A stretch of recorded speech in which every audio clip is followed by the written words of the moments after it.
I gave him love for love, but deep within I magnified each frailty into sin.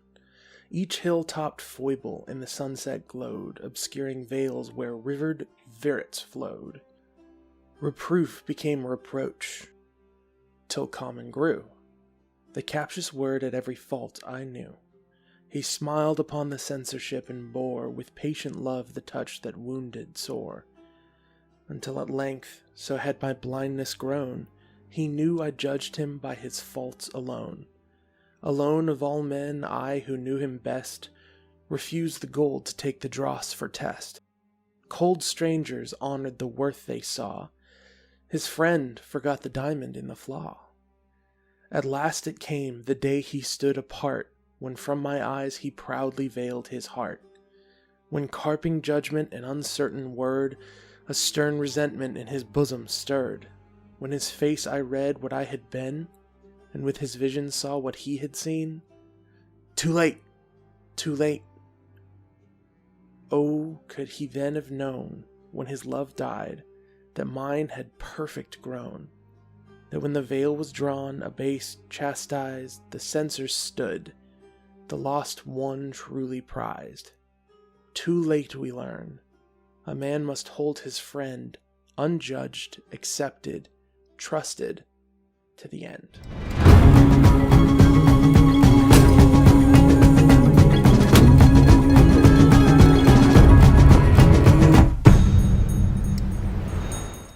That's a poem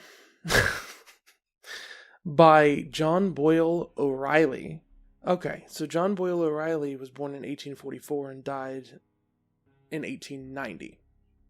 So this would have been before the Civil War that is underway in the Banshees of Inisherin.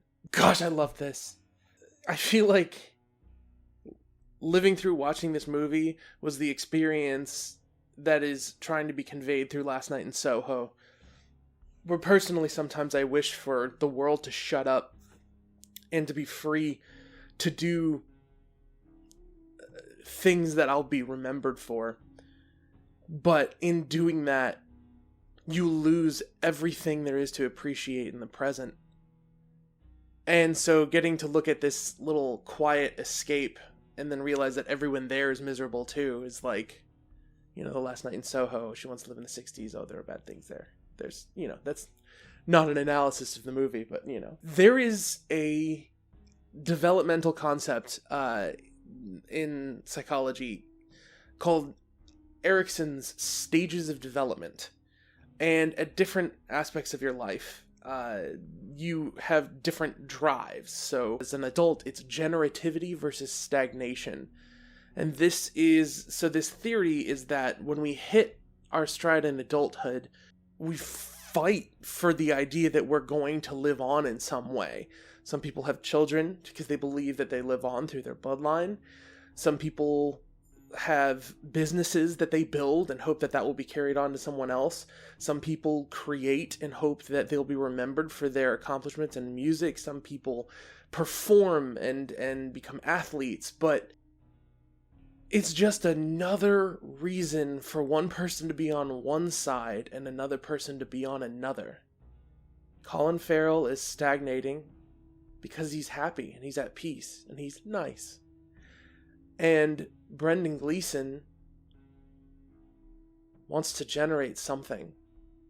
There's a perfect little hint in the opening that establishes so much about Brendan Gleeson's character when Colin Farrell goes in and sees all of these things hanging in his house, and he puts the mask over his face for a minute and toys with it and doesn't think much of anything and just walks by.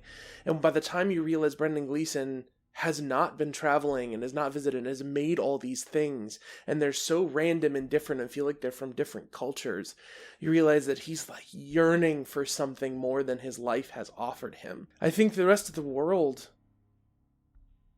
will look at this and know that Brendan Gleeson is wrong. And I think the rest of this world is also going to have to admit one day that there's a little bit of Brendan Gleeson in them. And that's can be a dangerous road to be on. it can make you wonder, what's fair? How do you really gain support from the people around you? If he had just asked Colin Farrell to sometimes, or more often for a period of time, just let him work on his music without being bothered at all, and he gave him like an end time, how perfect everything would be if you could just rewrite the movie, right? One day Martin McDonough is going to write a script, and it's going to be the same line over and over again in different contexts. Like if this whole movie had just started with Colin Farrell walks into a bar, holds up the money for 2 pints, and like points at himself, and Brendan Gleeson sitting at the other side of the bar, and the guy said, he don't want to drink with you. Like, he doesn't want to drink with me. Like, he doesn't want to drink with you. And he takes away half the money, and he gets a drink, and he just looks concerned, and he leaves, and he goes home. And when he goes home, his sister is talking with someone who then like leaves the house and like waves goodbye, and then she's like, he didn't want to drink with you. And he's like, he didn't want to drink with me. He didn't want to drink with you. And he's like, he didn't want to drink with me. And then he like goes to sleep. I honestly think that's where he's going. Carter Burwell's score, I didn't realize, was just as much a part of the reunion as Colin Farrell, Brendan Gleeson, and Martin McDonough being together again. What a beautiful movie. It is horribly depressing. But when something is that way because it speaks to something true in a way that makes you feel motivated in your life to do something, I think that's a different kind of power than just being able to pull at someone's heartstrings and make them sad or make them cry. Barry Keoghan, he was excellent, but I feel like he is constantly pushing for these weird, off-putting characters. You look at Colin Farrell in Bruges and his short film Six Shooter, and Sam Rockwell's character in Seven Psychopaths, you have this recurring character of like an outsiding, pushing agent of someone stirring the pot, but this was so withdrawn compared to how that character usually functions. The sincerity when he finally does directly ask his sister, could you ever love me and whatnot? I said and whatnot because I didn't want to think of the emotions. So many things I don't want to talk about because I'm absolutely going to buy this and review this when it comes out. Sort of thoughts and feelings that are in this movie, the sort of, why aren't you grateful for what you have? And when you're not happy, you're not happy. And I think everyone deserves happiness on some level. And I don't think that has to look even remotely the same for each person. But,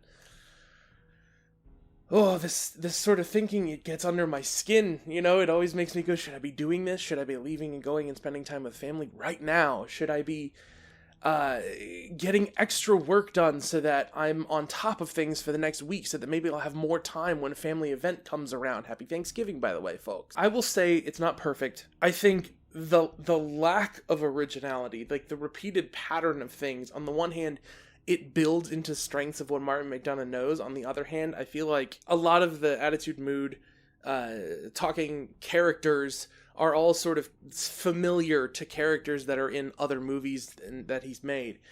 But that's it, really. That's the only criticism I have for it. I think by the time they piled a character leaving on top of the death of another character, not that one at the end, the character. I don't want to spoil it, but I don't know. I was like, this is so much that my brain sort of went into overthinking mode, and I came up with this whole thing where, what if it was actually that defending Barry Keoghan's character, Colin Farrell, was killed by the police officer, and he's not aware of it, and the Banshees of Inisherin / that lady is beckoning him to move on from where he lives because one by one the people in his life are like forgetting about him and passing on.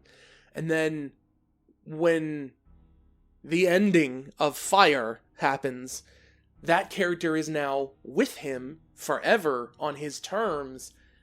This idea that death means staying here.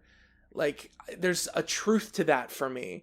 So I'm kind of glad my brain went wheel spinning, but at the same time, when you stack that much back to back on top of one another, it did break, my suspension of disbelief and toss my brain off into a well for a minute there. But no, Banshees of Inisherin is amazing. If you still have the chance to go see this movie, oh, just go enjoy yourself. And I mean that with all my heart. I understand that the movie is depressing and that it'll hurt. But worth it.